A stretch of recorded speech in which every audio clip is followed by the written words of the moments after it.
এই বলে শিয়াল যেই না হাঁসের ছানাকে ধরতে যাবে অমনি টুনি হাঁসের ছানাকে পায়ে করে নিয়ে উড়াল দিল। আরে এটা কি হলো? এই পাজি টুনি পাখি তো দেখছি হাঁসের ছানাকে নিয়ে উড়ে চলে গেল।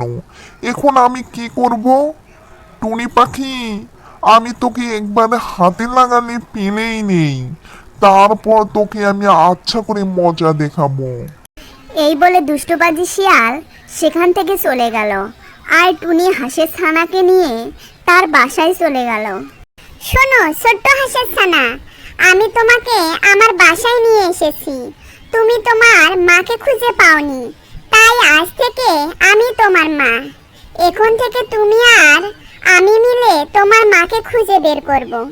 যদি তোমার মাকে খুঁজে পাই তাহলে আমি তোমাকে তোমার মায়ের হাতে তুলে দেব। ঠিক আছে মা, কিন্তু আমার তো অনেক ক্ষুধা পেয়েছে, আমি কি খাবো? তুমি এখানে থাকো, আমি তোমার জন্য পুকুর থেকে কিছু মাছ ধরে আনি। এই বলে টুনি সেখান থেকে চলে গেল নদীর পাড়ে।